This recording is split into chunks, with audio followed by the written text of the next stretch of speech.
반갑습니다. 오늘도 심정에 오신 여러분들을 주님의 이름으로 환영하고 축복합니다. 오늘 주시는 하나님 말씀은 로마서 11장 1절부터 5절까지 말씀인데요.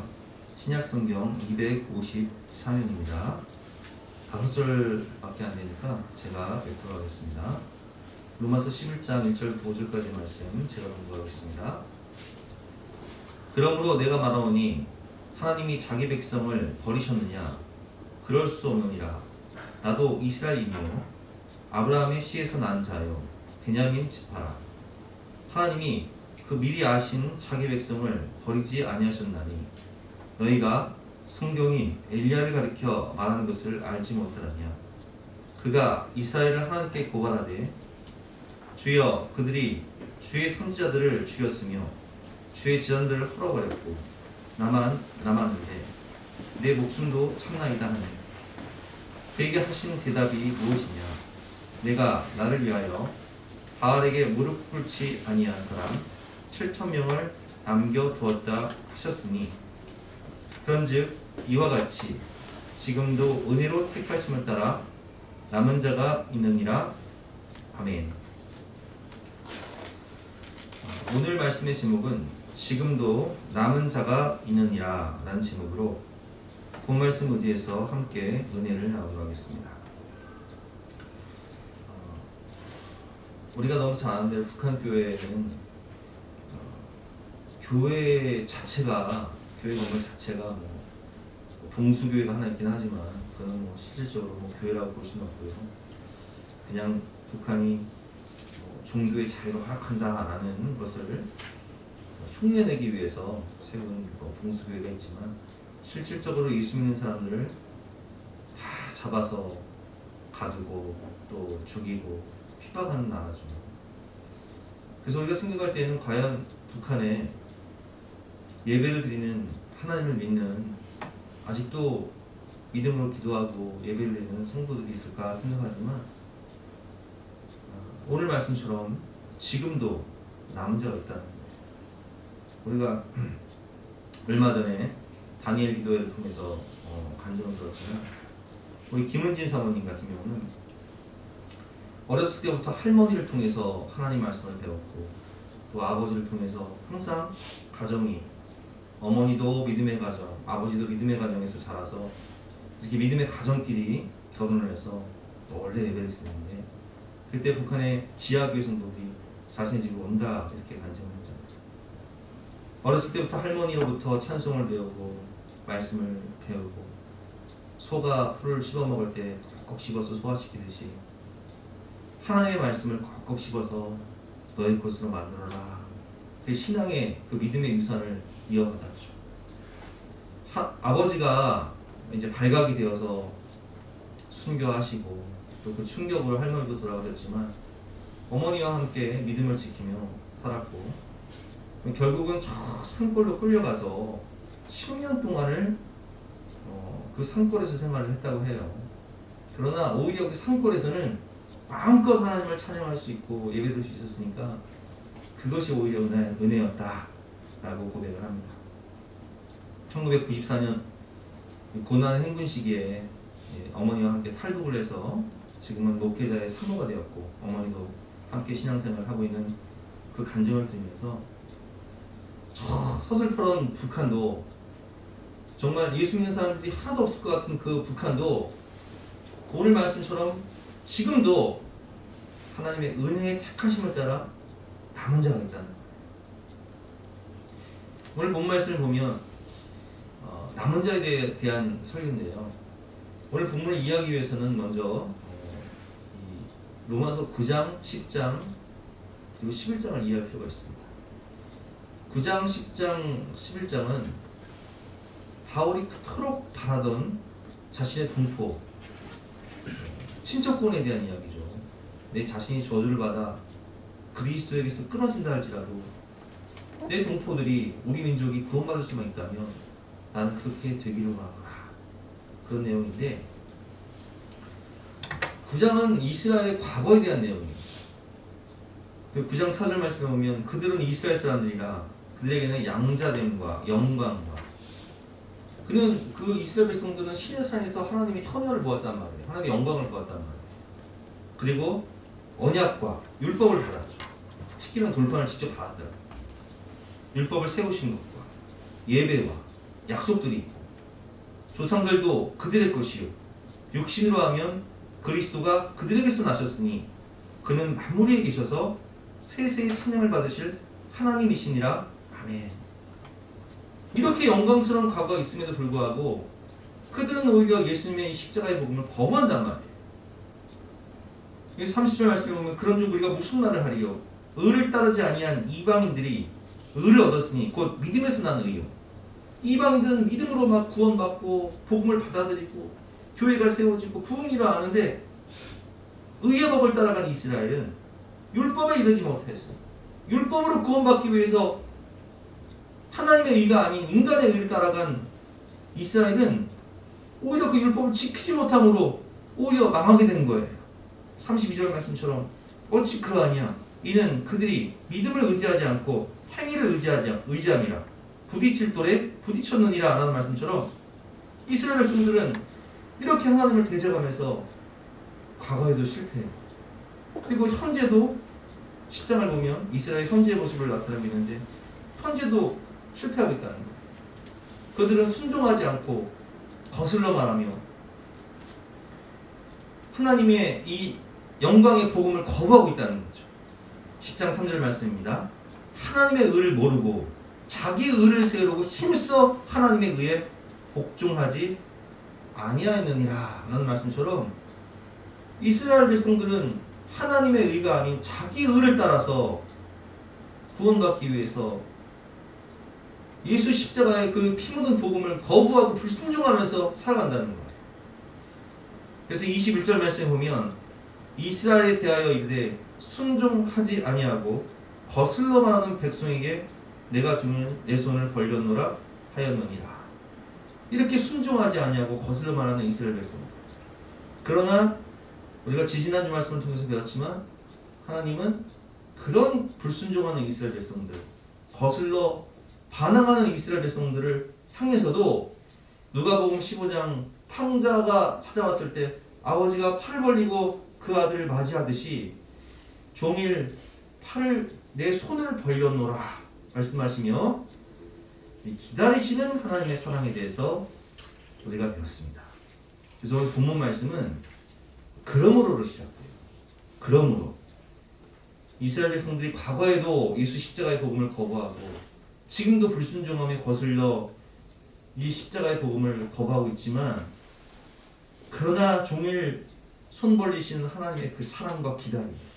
그러므로 오늘 1절 말씀은 하나님이 이스라엘 백성들을 포기하신 것이 아니라 버리신 것이 아니라 성령의 감동을 따라 바울은 소망을 고백하고 있습니다. 하나님이 그들을 구원하실 것이다. 1절 말씀이죠. 그러므로 내가 말하오니 하나님이 자기 백성을 버리셨느냐? 그럴 수 없느니라. 이렇게 표현하고 있어요. 그 대표적인 예로 이제 두 가지 예를 드는데요. 먼저 1절 말씀에 바울 자신의 예죠. 1절 말씀 제가 읽어보겠습니다. 그러므로 내가 말하오니 하나님이 자기 백성을 버리셨느냐? 그럴 수 없느니라. 나도 이스라엘인이요 아브라함의 씨에서 난 자요 베냐민 지파. 누구의 예를 들어요? 사도 바울 자신의 예를 드는 거예요. 여러분 바울은 어떤 사람입니까? 우리가 너무 잘 아는 대로 그는 베냐민 지파였고 그리고 바리새인이었고 그는 율법을 따라 엄격한 바리새인이었고 가말리엘의 당시 최고의 랍비였던 가말리엘의 문화생이었단 말이에요. 그는 사내들인 공회원의 차기 수장감이 될 만한 그런 율법에 능통한 학자였단 말이에요. 그도 하나님의 의가 아닌 자기 일을 따라 살았고 그도 예수 십자가의 복음을 거부하고 불순종하며 예수 믿는 사람들을 잡아서 죽이고 핍박하고 스데반 순교에 앞장섰던 죄인 중에 괴수 같은 사람이었음에도 불구하고 하나님의 은혜로 너희가 그 은혜에 의하여 믿음으로 말미암아 구원을 받았나니 이것이 너희에게서 난 것이 아니요 하나님의 선물이라. 행위에서 나는 것이 아니니 누군지 자랑하지 못하게 하려 함이니라 라는 말씀처럼 나를 봐라. 내가 어떤 사람이었는지 여러분들이 너무 잘 아시지 않느냐. 나 같은 사람도 구원받았는데 하면서 자기애를 드는 거예요. 이 두 번째 예는 이제 엘리야 시대에 7천 명의 남은 자를 드리고 있습니다. 오늘 2절부터 4절까지의 말씀인데요.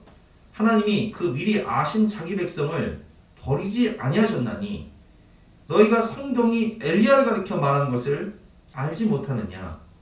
그가 이스라엘을 하나님께 고발하되 주여 그들이 주의 선지자들을 죽였으며 주의 제자들을 헐어버렸고 나만 남았는데 내 목숨도 참나이다 하니 그에게 하신 대답이 무엇이냐. 내가 나를 위하여 바알에게 무릎을 꿇지 아니한 사람 7천 명을 남겨두었다 하셨으니 아멘. 이 예화는 너무나 잘 알고 있는 예화죠. 북이스라엘 시대에 이 아합 왕이 이세벨과 결혼을 하는데 이세벨이라는 여자는 우리가 너무 잘 아는 대로 이 바알과 아세라를 섬기는 그런 제사장의 딸이었어요. 그러니까 이 제사장의 딸이었던 이세벨이 시집을 나서 어떤 일을 하냐. 이스라엘 역사상 가장 악한 왕은 아합인데요. 하나님의 선지자들을 다 죽여버려요. 그리고 하나님을 믿는 사람들을 핍박하기 시작하는데 바알과 아세라를 섬기는 제사장들이 창고를 내서 그 당시 한 850명. 그러니까 나라가 온통 바알과 아세라를 섬기며 우상성 숭배를 하고 타락한 나라가 되어버린 거예요. 근데 그때 이제 엘리야가 갈멜산에서 영적 전쟁을 하지 않습니까? 참신이 누구냐? 능력 대결을 해요. 그러니까 하나님 불을 내리셔서 승리를 주시고 그리고 바알과 아세라 선지자 850명을 다 기손 시내가로 내려가 이제 죽여버리고 영적 전쟁에 승리를 했다 생각하는데 이 이세벨이 회개한 것이 아니라 오히려 이 엘리야를 죽이려고 현안이 됩니다. 너무 낙심한 엘리야는 광야로 도망가면서 로뎀 나무 아래서 죽기를 구하죠. 그리고 이제 호렙산에 도착했을 때 하나님이 주신 말씀이 뭐예요? 하나님 저만 남았습니다. 나만 남았거늘 이렇게 고백하는 엘리야에게 하나님이 뭐라고 말씀하십니까? 너만 남은 것이 아니다.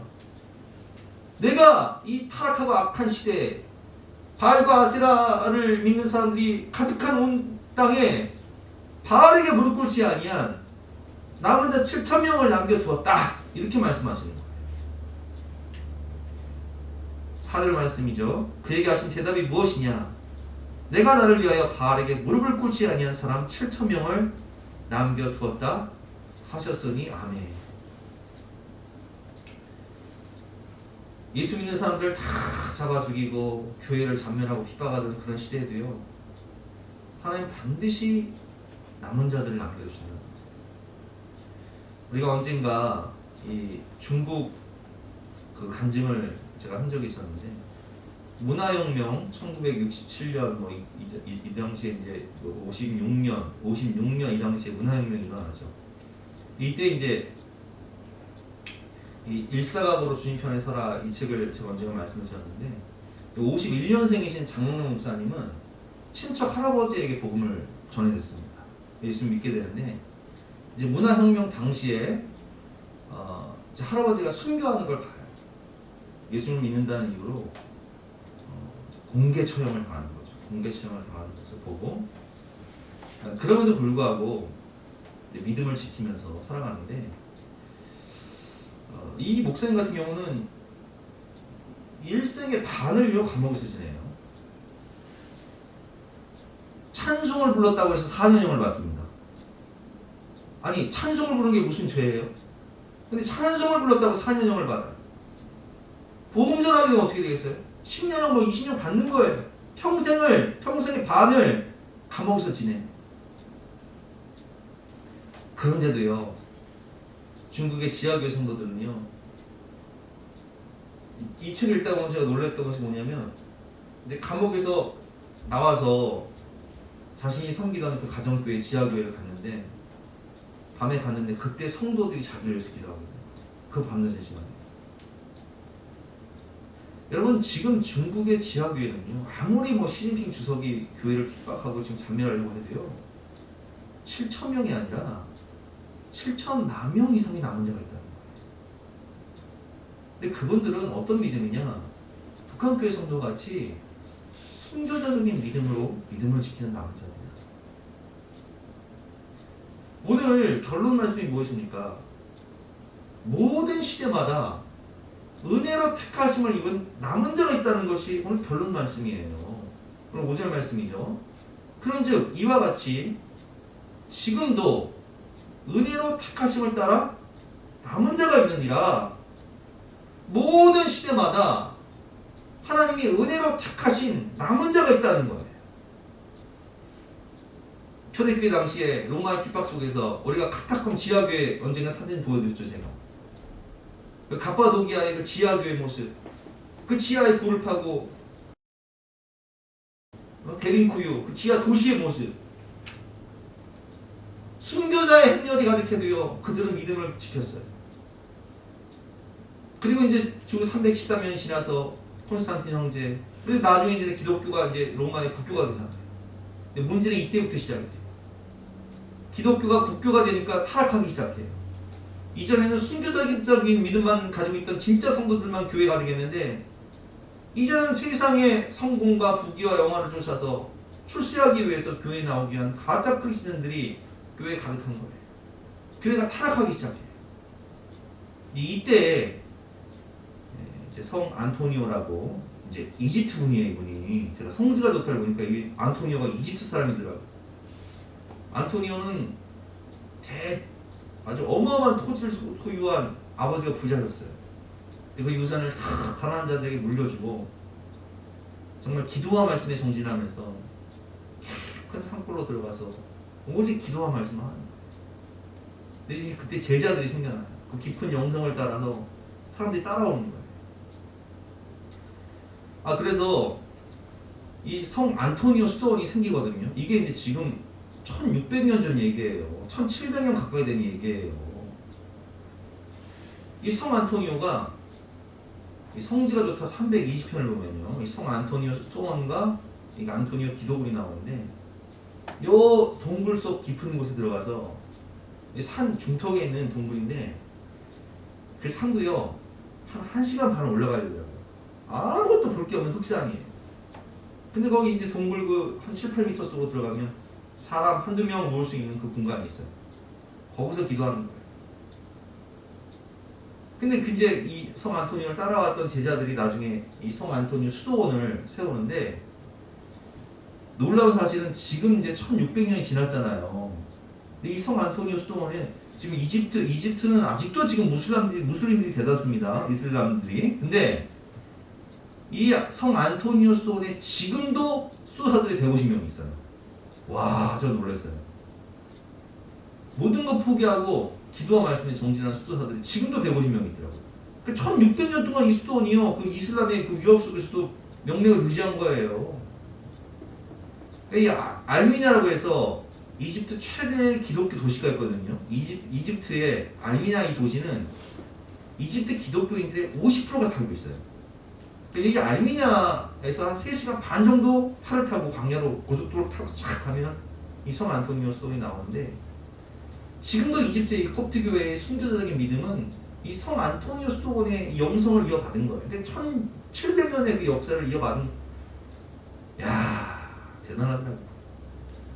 근데 이 안토니오 수도사님이 하신 유명한 말씀이, 이제 이분은 주로 이제 겸손을 강조하시는데, 자신이 물론 전 재산을 팔아 구제도 하고 또 기도도 하고 또 설교도 많이 했지만 가장 중요한 것은 겸손이다, 이런 말씀을 하셨는데, 또 이런 말씀을 하셨어요. 하루에 한 끼를 먹으면 수도사요, 하루에 2끼를 먹으면 육적 성도요, 하루에 3끼를 먹으면 짐승이다, 이런 말씀 하셨어요. 여러분 어떠세요? 하루에 몇 끼 드세요? 저는 하루에 2끼 먹는데, 이거 진짜 육적 성도구나. 하루에 3끼 먹는 분들은 짐승이래. 우리가 뭐 수도사는 아니니까, 우리 뭐 직장 생활도 해야 되고 사회생활도 해야 되니까 뭐 2끼든 3끼든 드셔야겠지만, 이제 안토니오 이분은 한 3일에 한 끼를 드셨어요. 그리고 이제 그 깊은 기도불에서 기도와 말씀에 정진하셨는데 놀라운 사실은 몇 세까지 사셨는지 아세요? 105세. 엄청 장수하셨죠. 이 기도불에서 40년을 사셨대요. 소천하시기 전까지.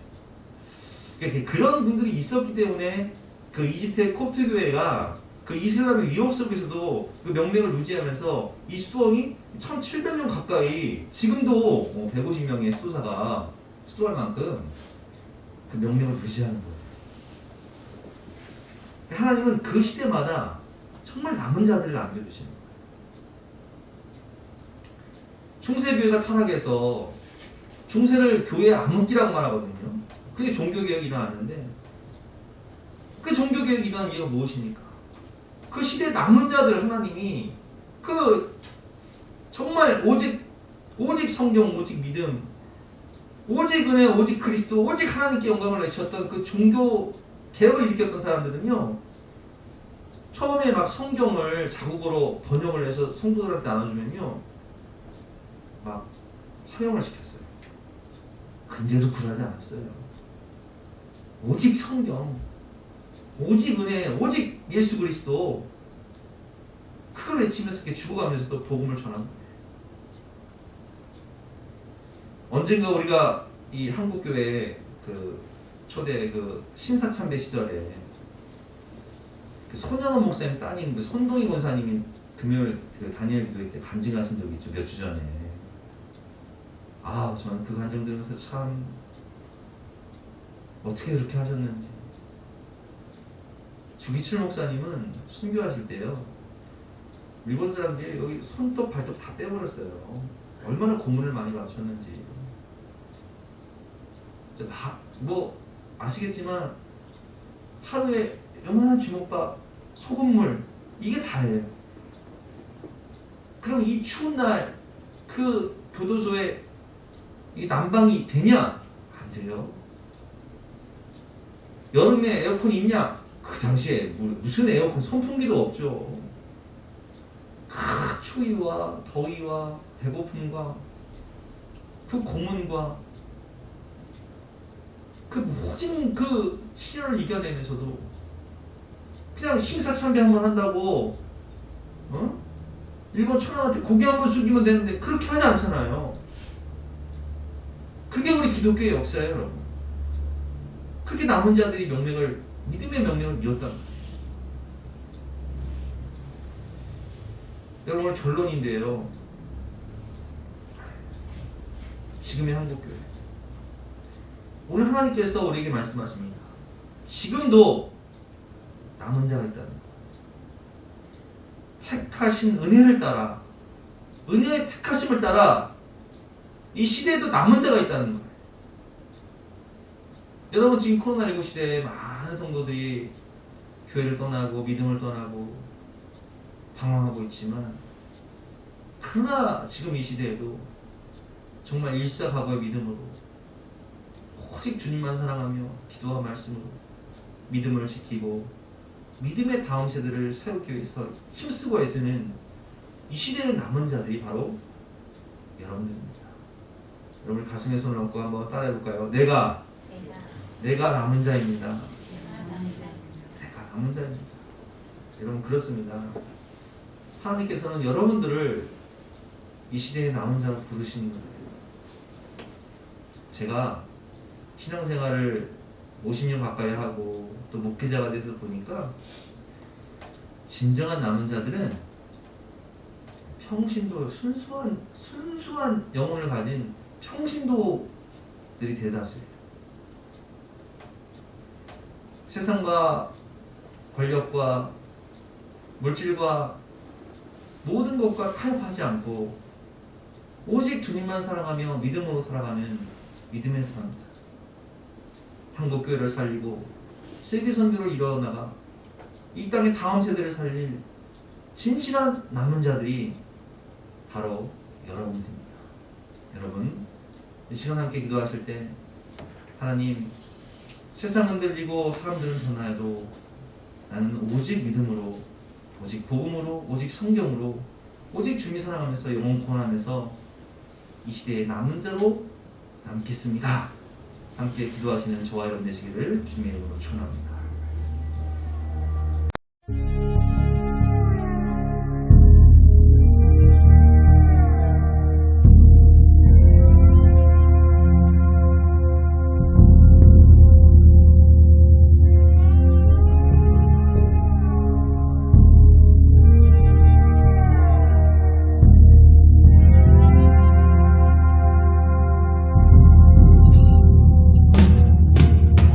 세상은 들리고 사람들은 변하여도 나는 주를 섬기리.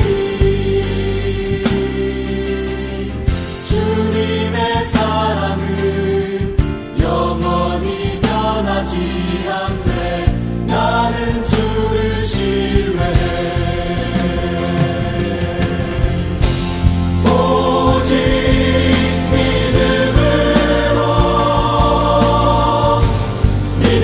내가 살리라. 오직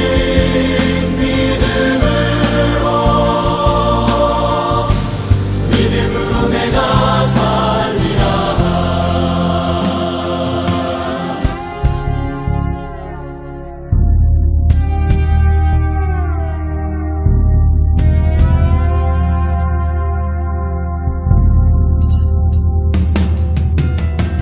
믿음 흔들리고 사람들 주를 떠나도 나는 주를 섬기리. 주님의 나라는 영원히 쇠하지 않네. 나는 주를 신뢰해. 오직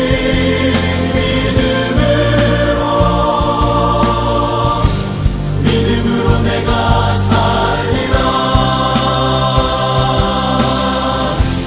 오직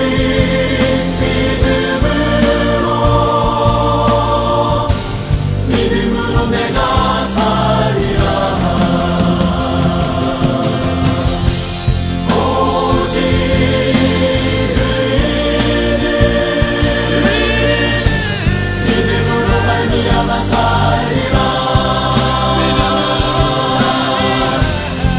오직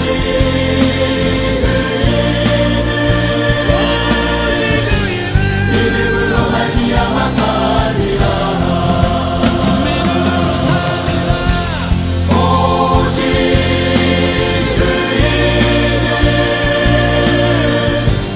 믿음으로 말미암아 살리라. 오직